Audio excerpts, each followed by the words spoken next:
Hello and welcome to number 2 in the Hangouts on overcoming challenges with ease. Now, if you haven't seen number 1, please go back and review that, which dealt with an overview of the 5D model that is used. And this deals with why me, why I feel I'm qualified to deliver this model to assist you in your transformation. And this why me, why I'm qualified, there's 2 aspects to it. There's the how it's helped me in my life using this 5D model and the life experiences that I've had, and just being aware, using the model, of having that increased awareness of times in my life where I've operated out of a particular mindset, a particular archetype. So I want to share that with you and my stories, because that, without going into the gory details, but by being open and honest about times I've been this or been that, acting from those mindsets, then you'll be able to relate, hopefully, to some, if not many, of these times, these events. And so with that awareness, that acknowledgement, admitting to yourself, being open to yourself, yes, I've had something like that, I've experienced that, I've felt that way, I've had that happen to me. That will be the first step, that acknowledgement in your step towards, in your journey towards transformation using 5D model. So let's look at the sufferer, and I'm going to be referring to the times I was the sufferer. I'm this, I that. So just go beyond the fact that I'm referring to myself all the time. I want you to take notice of the times in your life that you can relate to what I'm saying, because that's what's important here. So I was a sufferer when I was a kid, and I could recall my parents having screaming matches, and I was suffering from the fights and even the ambulance being called between my parents and between my brother and my parents. And my way of dealing with that was just to get out of there, to run up the stairs, shut myself in my bedroom, stuff cotton wool in my ears, and pretend nothing was happening.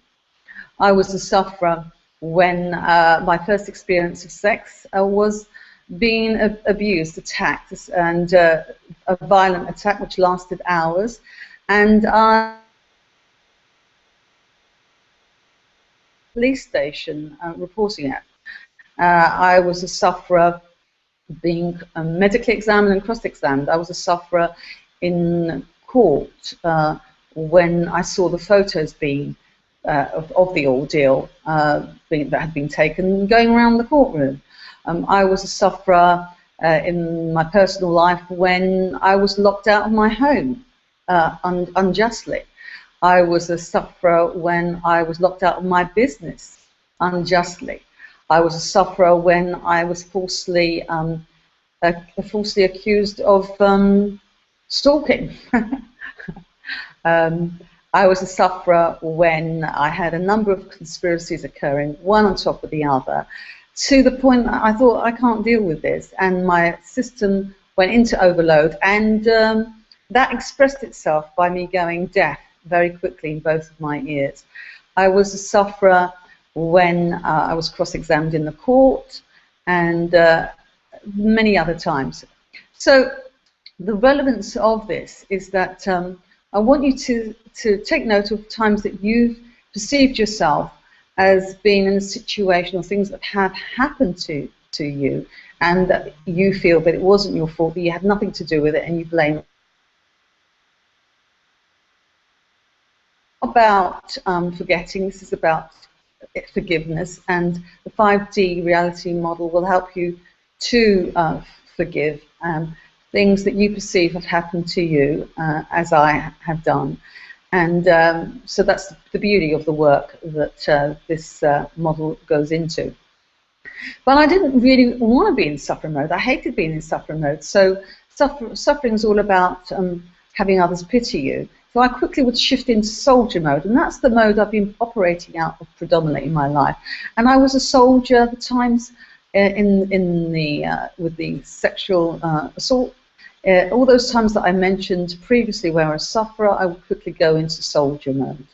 All those times I mentioned in my business life where I was a sufferer, I would quickly go into soldier mode, fighting back, attacking back, or defending my position with the conspiracies and so on and so forth.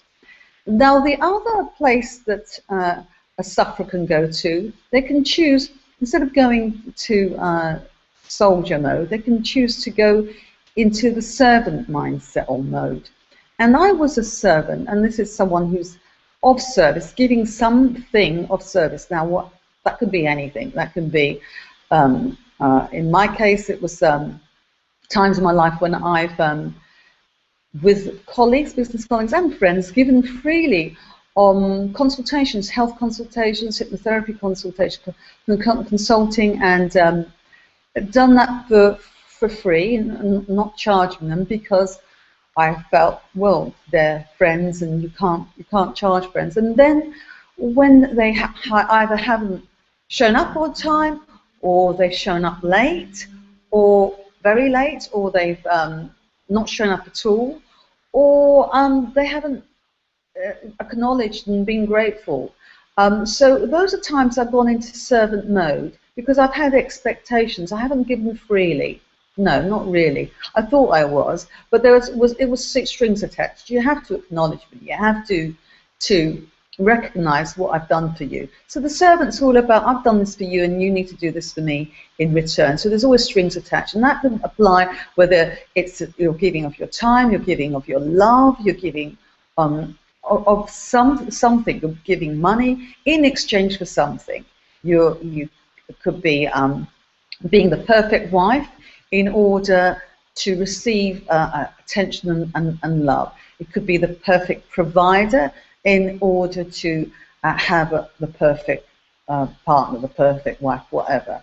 Now, the 4th archetype to consider is the searcher. Now, I was a searcher when I was a toddler, and I don't think I could even talk. I could cry, but I couldn't talk. And my parents lost me in this massive park, which they claim was far from home. And they went to the police station, very distraught, filled out a report, was told to go back home, go home. And when they did, they found me there bawling my eyes out. Now, I was searching my way home. Now, although I don't remember searching, the searcher lies within the subconscious as subconscious, and the subconscious is about survival. It has that survival instinct. And so, yes, sure, I found my way home. I was searching for my way home. I was a searcher at the times of my life when I've run away, not always knowing what I was running away from. I searched for peace, for freedom, for independence. When I told my distraught mother that I was going to university 5 hours drive away, she couldn't understand why her daughter would want to do that. I would want to live so far away from her. But I needed to get away. I was searching for freedom from the family without telling her that that's what I was doing. I was a searcher at the times that I've run away from a boyfriend, trying to understand why he was why I'd caught him out seeing someone else, and searching for the answers. I was a searcher when I went to India, to different retreats, sat in front of the Taj Mahal, same bench as Princess Di, and wondering what was it all about, what was the meaning of my life, what was the meaning of life. So I'm sure you'll be able to relate to some of you, maybe many, if you're lucky, of these things.